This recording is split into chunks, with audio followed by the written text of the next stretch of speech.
Hello, నేను మిస్ఎస్ రావు. Pastor Praveen అంత్యక్రియలు జరుగుతున్నాయి. అందుకు సంబంధించిన ఏర్పాట్లు చేస్తూ ఉన్నారు. దానికి సమాంతరంగా ఆయన మరణం మీద అనేక అనుమానాలు మాత్రం వెంటాడుతూ ఉన్నాయి. అంత్యక్రియల సందర్భంగా అనేక మంది క్రిస్టియన్ సమాజం అక్కడికి కనిపించింది. క్రిస్టియన్స్ అనేక మంది వచ్చారు. అక్కడ క్రీస్తు నమ్మకాలను, క్రీస్తుని నమ్మేటువంటి వాళ్ళు, క్రీస్తు సూక్తుల్ని అనుసరించేటువంటి వాళ్ళు అనేక మంది అక్కడికి రావడం జరిగింది. పాస్టర్ ప్రవీణ్ మరణం అనేది బాధాకరం, దుఃఖించదగ్గ పరిణామం. శోక దత్త హృదయాలతోటి అక్కడ క్రిస్టియన్ సమాజం కనిపిస్తూ ఉంది. అయితే కొవ్వూరు నుంచి ఆ ప్రమాదం జరిగినటువంటి స్థలం ఏదైతే ఉందో ఆ స్థలం మధ్యలో 11 నిమిషాలు, ఆ 11 నిమిషాల వ్యవధిలో సుమారు 6 కార్లు దూసుకు వెళ్ళాయి. వాటిల్లో ఒకటి రెడ్ కారు ఉందని చెప్పి పోలీసులు అనుమానిస్తున్నారు. మరి ఆ 5 కార్లు ఎవరివి అనే దాని మీద ఇప్పుడు ఇన్వెస్టిగేషన్ చేస్తూ ఉన్నారు. ఒకేసారి 5 కార్లు ఎందుకు దూసుకెళ్ళాయి ఆ మోటార్ బైక్ పై నుంచి అనేది ఒక అనుమానం పోలీసులకు. ఆ దిశగా విచారణ కొనసాగిస్తూ ఉన్నారు, దర్యాప్తు కూడా కొనసాగిస్తూ ఉన్నారు. దీనికి కారణం ఏంటంటే మతపరమైనటువంటి రంగు పులుముకుంది ఈ మరణం వెనుక. ఈ మరణం మీద సున్నితమైనటువంటి అంశంగా దీన్ని పరిగణిస్తూ ఉన్నారు. అందుకే ఆంధ్రప్రదేశ్ ముఖ్యమంత్రి చంద్రబాబు నాయుడు గారు, మంత్రి లోకేష్, హోంమంత్రి అనిత గారు, వీళ్ళందరూ కూడా నిష్పక్షపాతమైనటువంటి విచారణ జరగాలి, ఎలాంటి అనుమానాలున్నా నివృత్తి చేయాలి అనేటువంటి విషయాన్ని చాలా క్లియర్గా చెప్పారు. పోస్ట్ మార్టం రిపోర్ట్ వచ్చింది.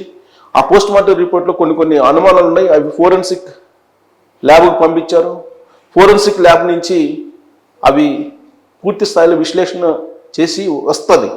వచ్చిన తర్వాత అప్పుడు క్లారిటీ వచ్చేటువంటి అవకాశం ఉంది, మరికొంత క్లారిటీ వచ్చేటువంటి అవకాశం ఉంది. ఎందుకంటే పాస్టర్ ప్రవీణ్ ప్రమాదానికి గురైనటువంటి ప్రాంతంలో అనేకమైనటువంటి ఆనవాళ్లు దొరికాయి.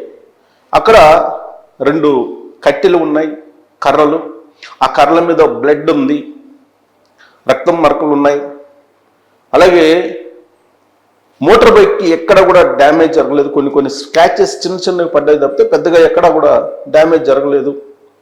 హెడ్లైటు కొవ్వూరు అక్కడ ఉండేటువంటి టోల్ ప్లాజా దగ్గరే అది పగిలిపోయింది. హెడ్లైట్ పగిలిపోయిన హెడ్లైట్ తోటి ఆయన ప్రయాణం చేశారు హైదరాబాద్ నుంచి అక్కడికి. మరీ అంత పేదరికంలో ఉన్నారంటే పేదరికంలో లేడు. పాస్టర్ ప్రవీణ్ అంతర్జాతీయ సువార్త వినిపించేటువంటి ప్రసంగికుడు. మరి ఆయనకి అంత పేదరికం ఉంటుందా అంటే ఉండే అవకాశం లేదు. అసలు ఆయన మోటార్ బైక్ పైన ఎందుకు వెళ్ళారు అనేది కూడా ఒక పెద్ద చర్చగా మారింది ఇప్పుడు క్రిస్టియన్ సమాజంలో. సరే, అక్కడికి వెళ్ళిన తర్వాత సంఘటన స్థలంలో ప్రమాదం జరిగేటువంటి ఆనవాళ్ళు ఉన్నాయంటే రోడ్లో ఎక్కడ కూడా స్పీడ్ బ్రేకర్స్ లేవు, రాళ్ళు లేవు, ఎలాంటి అక్కడ మోటార్ బైక్ని ప్రమాదానికి గురి చేసేటువంటి ఆనవాళ్ళు ఎక్కడ లేవు అక్కడ. మరి యాక్సిడెంట్ ఎక్కడ జరిగింది అని అంటే రకరకాల వీడియోస్ బయటకు వస్తున్నాయి ఇప్పుడు. వాటిల్లో ఒకటి గతంలో ఎప్పుడో ఆయన కడపలో ఏదో ఒక స్పీచ్ మాట్లాడుతున్నటువంటిది బయటికి తీసుకొచ్చారు. బయటికి తీసుకొచ్చి దాన్ని ఇప్పుడు సోషల్ మీడియాలో వైరల్ చేస్తూ ఉన్నారు. ఆ స్పీచ్లో ఈ క్రీస్తు ఆయన్ని మార్చేశాడు, క్రీస్తు మార్చక ముందు తన జీవితం ఎలా ఉండేది అనేది వినిపిస్తూ ఉన్నటువంటి వీడియో అంతవరకు కట్ చేశారు. ఆ తర్వాత చెప్పిన దాన్ని వినిపించట్లేదు. అంతకుముందు తన లైఫ్ ఎలా ఉండేదంటే కడప జిల్లా కడపలో ఫ్యాక్షనిజం ఉండేది. వాళ్ళందరితోటి నేను ఫైట్ చేసేవాడిని. ఒకవైపు మందు తాగేవాడిని, ఇంకొక వైపు డ్రగ్స్ కేసులో ఉన్నాను. ఆ డ్రగ్స్ కేసులో నుంచి తన సోదరే సిఐగా ఉంది, బయటికి తీసుకొచ్చారు. ఇవన్నీ చెప్తూ అలాంటి లైఫ్ నుంచి క్రీస్తుని నమ్ముకొని నేను పూర్తిగా క్రీస్తు బోధనలకి నేను అనుసరించేవాడిగా మారానని చెప్తూ ఆయన ప్రసంగించారు. ఆ ప్రసంగంలో ఒక పాటను తీసుకొని వైరల్ చేస్తున్నారు కొంతమంది. ఆయనకి డ్రగ్స్ అలవాటు ఉందని, ఆయనకి మద్యం సేవిస్తాడని, దానికి అనుసంధానంగా ఇప్పుడు ఆయన ట్రావెల్ చేస్తూ మద్యం తగ్గడం, అందుకే ఈ ప్రమాదం జరిగింది అనేటువంటి ఒక అభిప్రాయాన్ని వ్యక్తం చేస్తూ కొన్ని అభిప్రాయాలని సోషల్ మీడియాలో పోస్ట్ చేస్తూ ఉన్నారు కొంతమంది. అయితే వాస్తవంగా సంఘటన జరిగినటువంటి ప్రాంతాన్ని కనుక పరిశీలిస్తే ఖచ్చితంగా ఏదో జరిగింది అనేటువంటి అనుమానం రాకుండా మానదు, వచ్చేటువంటి అవకాశం ఖచ్చితంగా ఉంది. అందుకే అక్కడున్నటువంటి నరసింహ కిషోర్ ఎస్పీ గారు డైరెక్ట్గా ఫాలో చేస్తున్నారు ఆ కేసుని. దేవకుమార్ అనేటువంటి డిఎస్పీ తోటి ప్రత్యేకమైన బృందాన్ని ఏర్పాటు చేసి అక్కడ అసలు ఏం జరిగింది అనేది ఇన్వెస్టిగేషన్ చేసేటువంటి పనిలో ఉన్నారు. సీన్ రీకన్స్ట్రక్షన్ చేసి మొత్తం చూస్తున్నారు. పైగా అర్ధరాత్రి జరిగినటువంటి సంఘటన, తెల్లవారితే మంగళవారం, సోమవారం అర్ధరాత్రి జరిగింది అది, తెల్లారితే మంగళవారం. మరి మంగళవారం ఉదయం అనేక మంది ఆ రోడ్లో ప్రయాణిస్తుంటే ఎవరు చూడలేదు, రోడ్డు పక్కన పడి ఉంటే. ఎప్పుడో 10 గంటలకు చూసి అది చెప్పారు అని చెప్తూ ఉన్నారు. మరి ఈ టైంలో ఏం జరిగింది? ఆ సీసీ కెమెరాలు మొత్తం తీస్తే కనుక అప్పుడు అర్థమవుతుంది. ఇంకొకటి, ఆయన హైదరాబాద్లో బయలుదేరి రోడ్డు మార్గాన్ని వెళ్తున్నప్పుడు ఆయన్ని అనుసరించారా ఎవరన్నా అనేది కూడా క్లారిటీ తీసుకోవాలి పోలీసులు. సో ఈ ఇన్వెస్టిగేషన్ మీద చాలా లోతుగానే ఇన్వెస్టిగేషన్ చేస్తూ ఉన్నారు పోలీసులు. అయితే ఈ లోపుగానే రకరకాల వీడియోలు ఆయన మీద డ్రగ్స్ ఎడిక్ట్ అని, మద్యం చేసి ఈ ప్రమాదం జరిగింది, ఇట్లా రకరకాలుగా పోస్ట్ చేస్తూ ఉన్నారు. నిజంగా మద్యం సేవిస్తే డ్రైవ్ చేస్తే ఆ ప్రమాదం జరిగిందా అనేది పోలీసులు నిర్ధారించాలి. పోలీసులు ఇప్పటి వరకు అలాంటి అనుమానాలని ఎక్కడా కూడా వ్యక్తపరచలేదు. పైగా మద్యం సేవించినటువంటి ఆనవాళ్ళు పోస్టుమార్టం రిపోర్ట్లు ఎక్కడా లేదు. ఒకవేళ ఆనవాళ్ళు ఉంటే కనుక పోలీసులు బయట పెట్టిండేవాళ్ళు, ఇప్పటి వరకు బయట పెట్టలేదు. ఫోరెన్సిక్ ల్యాబ్కి ఆ రిపోర్ట్ను పంపించారు. ఫోరెన్సిక్ ల్యాబ్ రిపోర్ట్ వచ్చిన తర్వాత మాత్రమే దానికి ఒక నిర్ధారణ వస్తుంది. ఇప్పటి వరకు అయితే పోలీసులు ఎక్కడా కూడా మద్యం సేవించి ఆయన డ్రైవ్ చేశారు అనేది ఎక్కడా కూడా వెల్లడించలేదు. ఒకటి. 2, హైదరాబాద్కి తీసుకొచ్చారు పోస్టుమార్టం అయిపోయిన తర్వాత. హైదరాబాద్లో అంత్యక్రియలు నిర్వహించడానికి ఏర్పాటు చేస్తున్నటువంటి క్రమంలో అనేక మంది ఆయనకి నివాళులు అర్పించడానికి వచ్చారు. వాళ్ళల్లో స్వర్గీయ వైఎస్ రాజశేఖర రెడ్డి గారి సోదరి, జగన్మోహన్ రెడ్డి గారి మేనత్త విమలమ్మ గారు వచ్చారు. విమలమ్మ గారు వచ్చి ఆమె ఏం మాట్లాడారు అనేది మనం విన్నాం ఆడియో రూపంలో. ఇటువంటి వాళ్ళల్లో ఒకరిని తీసుకెళ్లాడంటే చాలా బాధగా ఉంది. కానీ దేవుని ప్రణాళిక మనకు అర్థం కాదండి. ఆయన ఆలోచనలు మన ఆలోచనలు ఆకాశానికి భూమికి ఉన్నంత తేడా ఉంటుంది. అందుకనే ఆయన ఎలా జరిగితే ఎందుకు ఇలా జరిగింది అని ప్రశ్నించే హక్కు కూడా మనకు లేదండి. మనము మట్టి లాంటి వాళ్ళము, ఆయన కుమ్మరి మట్టిని. సో ఎందుకు ఇలా జరిగింది అని ప్రశ్నించడానికి హక్కు కూడా లేదు.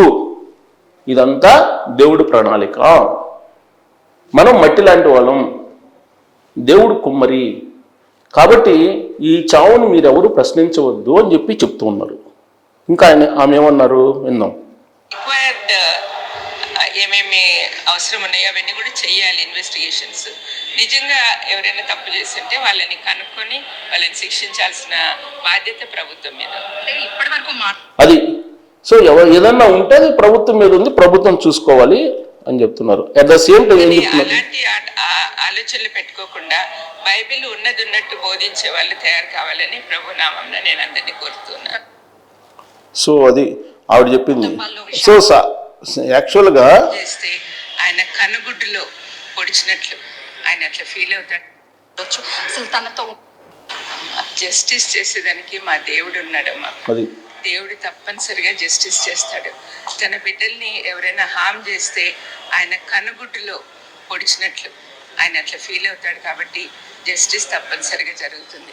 ఎవరో వచ్చి మనకు జస్టిస్ చేయాల్సిన అవసరంలా ఆయనకు హామ్ నిజంగా జరిగి ఉంటే, ఎవరైనా చేసి ఉంటే వాళ్ళకి శిక్ష వెంటనే పడుతుంది. అంటే అది ఎవరో వచ్చి జస్టిస్ చేయాల్సిన అవసరం లేదు, న్యాయం చేయాల్సిన అవసరం లేదు. ఒకవేళ పాస్టర్ ప్రవీణ్ని ఎవరైనా హత్య చేసి ఉంటే, చేసినటువంటి వాళ్ళని క్రీస్తు వాళ్ళ గుడ్లను పొడుస్తాడు, కళ్ళని పొడుస్తాడు, కాబట్టి ఎవరో వచ్చి జస్టిస్ చేయాల్సిన అవసరం లేదని చెప్పి విమలమ్మ గారు చెప్తున్నారు. అట్ ద సేమ్ టైం ఇదంతా దేవుడి ప్రణాళిక, ప్రశ్నించడానికి కూడా అర్హత లేదు, ప్రశ్నించకూడదు ఎవరు అని చెప్తున్నారు. ప్రభుత్వం వాళ్ళ పాటికి వాళ్ళు ఇన్వెస్టిగేషన్ చేసుకొని న్యాయం చేయాల్సిన అవసరం ఉంది కాబట్టి చేస్తున్నారు అనేటువంటి అభిప్రాయాన్ని వ్యక్తం చేశారు. ఇదంతా కూడా దేవుడి ప్రణాళిక అని చెప్పి చెప్తూ ఉన్నారు. మరి ప్రవీణ్ గారితో సంబంధాలు ఆ కుటుంబంతో విమలారెడ్డి గారికి ఉన్నాయి. 2-3 సార్లు కలిశానని చెప్తున్నారు గతంలో. వాళ్ళకు ఉన్నటువంటి మానవీయ మనసులు, మానవీయ కోణం చూసి అట్రాక్ట్ అయ్యాను వాళ్ళ ఫ్యామిలీకి అని చెప్పి విమలారెడ్డి గారు చెప్తూ ఉన్నారు. ఎన్నికలకు ముందు విమలారెడ్డి గారు 2024కు ముందు అనేక సమావేశాలు నిర్వహించారు. బ్రదర్ అనిల్కి సమాంతరంగా వైఎస్ఆర్ కాంగ్రెస్ పార్టీని ఓడించాలని ఆయన తిరుగుతుంటే వైఎస్ఆర్ కాంగ్రెస్ని గెలిపించడానికి ఈ చర్చి ఫాస్టర్లందరినీ ఒక చోట చేర్చి మీటింగులు పెట్టారు విమలారెడ్డి గారు. ఆవిడ ఇప్పుడు ఏమంటున్నారు, దేవుడి ప్రణాళిక ప్రకారమే పాస్టర్ ప్రవీణ్ చనిపోయారు, మనం ప్రశ్నించే హక్కు కూడా మనకు లేదు. ఒకవేళ ఎవరైనా ఏదైనా చేసి ఉంటే కనుక కనుగుడ్లు పొడి చేస్తాడు యేసుక్రీస్తు, ప్రభుత్వం చేసినా చేయకపోయినా అని చెప్పి చెప్తున్నారు. మరి ఆవిడ అభిప్రాయం వ్యక్తం చేసినటువంటి వ్యాఖ్యలను మధ్య చూస్తే మీకు ఏమర్థం అవుతుంది? పాస్టర్ ప్రవీణ్ మీద సోషల్ మీడియా వేదికగా చేసుకొని కొంతమంది ఎందుకు ఆయన గతాన్ని తీసుకొచ్చి ఇప్పుడు ఆయన మీద బ్యాడ్ క్రియేట్ చేసేటువంటి ప్రయత్నం చేస్తూ ఉన్నారు. కడపకు సంబంధించినటువంటి ప్రవీణ్ కుమార్ మీద ఎవరు ఈ విధమైనటువంటి ప్రచారం చేస్తున్నారు అనే దాని మీద మీరు మీ ఒపీనియన్ తెలియజేయచ్చు. Thank you.